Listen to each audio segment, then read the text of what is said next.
Dozens of NFL players took to Twitter yesterday, including these high-profile QBs.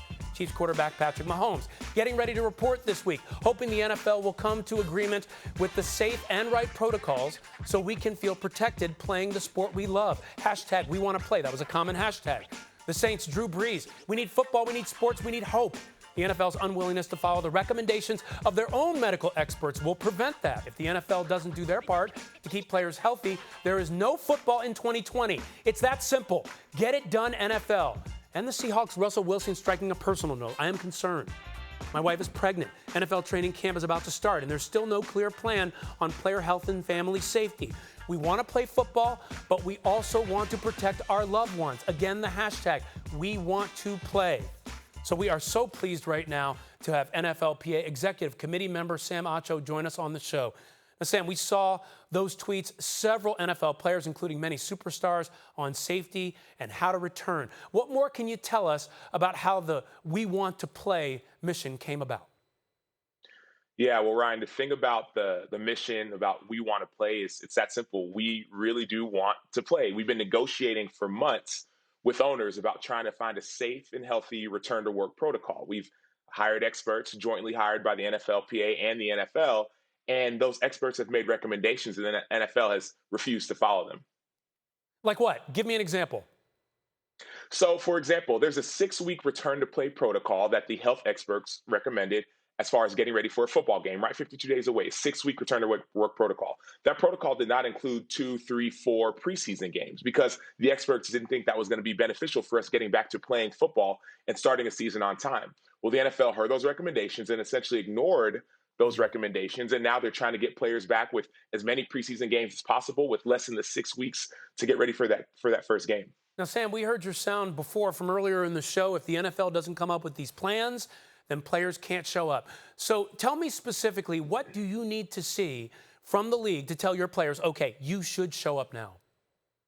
Specifically, we need something called an EIDR plan. That's an infectious disease emergency response plan. If some type of outbreak were to occur, we need to know what are the right steps and protocols in order to keep players safe and healthy. Right now, only one team has that in place. That's the Kansas City Chiefs. We've been talking about this response plan for weeks, for months, and the NFL has delayed and delayed, possibly part of their negotiating strategy in order to try and get as much as they can when it comes to money and even ignore health and safety. They've been delaying that. And so we need that from every single team.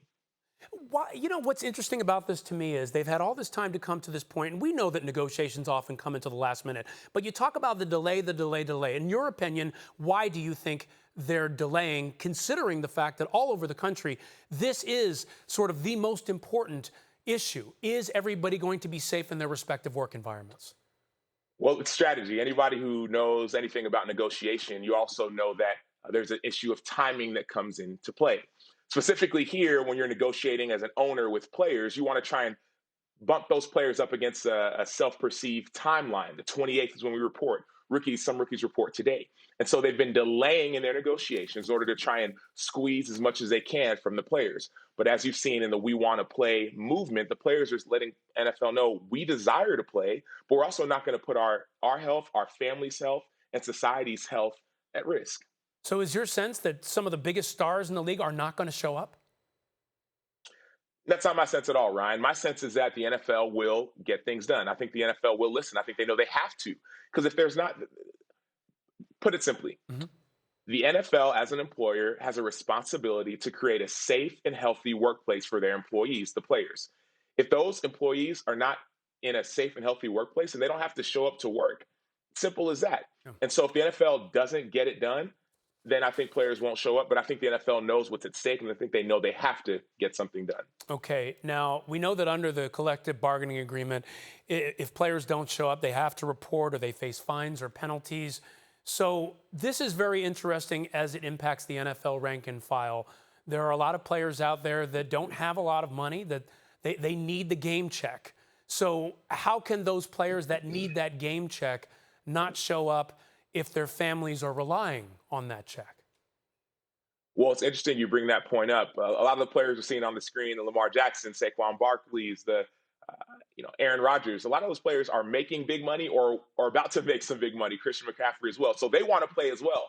They don't want to not show up and not get paid their large contracts. So this doesn't just affect the rank and file, it affects the superstars. It affects everyone in the league. Everyone wants to come back and play. And that's why we're waiting, we're hoping, we're pleading, we're asking the NFL to come to the bargaining table and give us some proper recommendations for a return to work protocol in a healthy and safe way. Sam, we were talking about this earlier in the show, the idea of a bubble. We know the NBA has created one around their players. We know it's late in the game, but as you look at this experience and what's happening right now with your negotiations with the NFL, do you think that in retrospect it would have been maybe a little bit more helpful to enact a bubble? And how does that play in your thinking?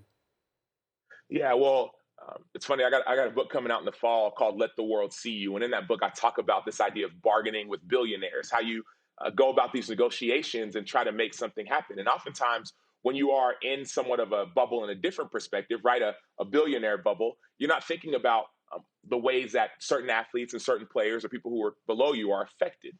And so, in this particular case, I think that number one, a bubble doesn't work. It's got too many players. We've got 90 guys, 100 if you count guys who are going to be on IR. So it doesn't make sense. But there are also different, interesting, and unique ways that we can go about getting a healthy season started.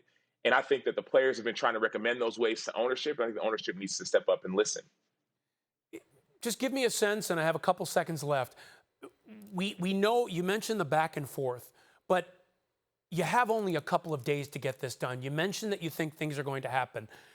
What is the level of frustration that some of these superstars feel? And if it doesn't happen in the way you want it to happen, what then will happen for you as you advise these players?